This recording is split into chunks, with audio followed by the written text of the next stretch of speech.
I want to cut across right now because an election is in order. All of this that you see right now on your television screens, on social media, has practically everything to do with an election. Assam will go to vote in the next couple of months, and you can clearly see the polarizing communal campaign there.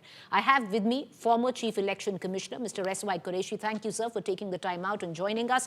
What do you make of the deeply communal, divisive and bigoted social media post that was put forth by the BJP Assam handle? Since then, it has been put down. How damaging do you think it is, especially in a state that is headed for elections? Well, we see the hate discourse is on the increase and multiplying by the day. And the fact that they get away with it, that is the sad part of it, because that shows institutional failure. All institutions are failing. Now, I'll just read out to you 4 sections. Allow me, Preeti. 153 of IPC. I do not know the latest equivalent. 153A IPC. Promoting enmity between different groups on grounds of religion, etc., prejudicial to the maintenance of harmony. Does it not attract that, or many other incidents which you haven't yet talked about? That then by word, by signs, by visible representation, this is what it is, and the punishment up to 3 years imprisonment or fine, or both up to 5 years. Now, Section 153B. All the entire nation should know these sections by heart. The institutions I am talking about should know them. Anyway, imputations or assertions prejudicial to national integration, that is saying a community is disloyal to India. Now, 153B of IPC. 295A of IPC, deliberate and malicious acts intended to outrage religious feelings.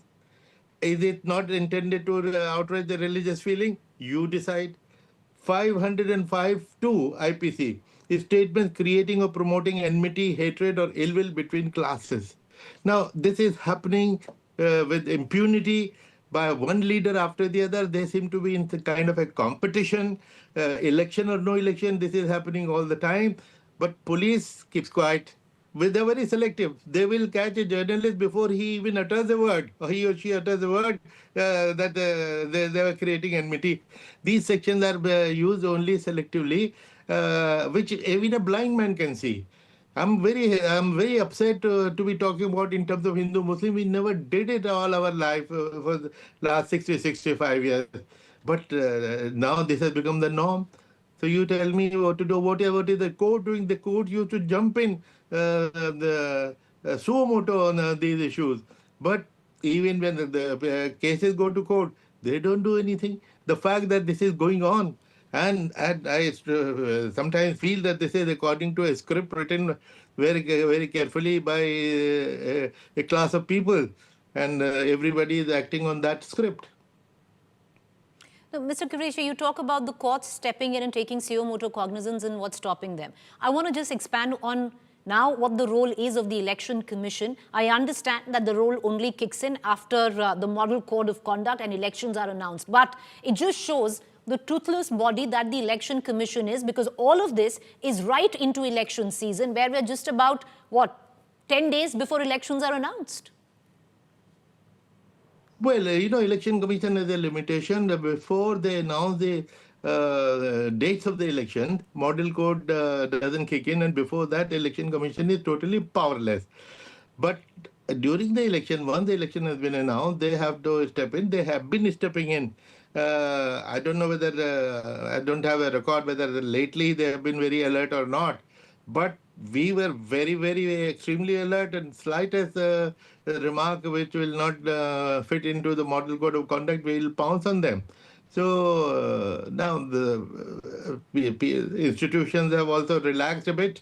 That's the matter of concern, and there should be a national public debate. And worst of all, please don't mind, you are an exception, Preeti, and your channel is an exception. But what about the so-called Godi media?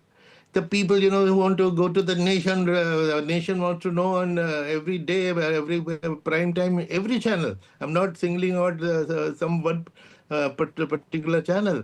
But what has happened to them? For them, these are non-issues. What's happening? What's happening? Where are we headed? India was is the greatest democracy in the world. I had in my time set up an institute in Election Commission of India called India International Institute of Democracy and Election Management. And I'm very happy to tell you that 143 countries have sent their election managers, top managers, including their chief commissioners and commissioners, to learn from India. Election-wise, we are a wish guru. Now, if wish guru becomes insensitive to these things, this is going to do a lot of damage to our global reputation, and we should be conscious of it. Just for immediate electoral gain, we close our eyes. This is very short-sighted. It may be in political interest, but it is not in national interest whatsoever, completely. Thank you, Mr. Quraishi, for taking the time out and joining us.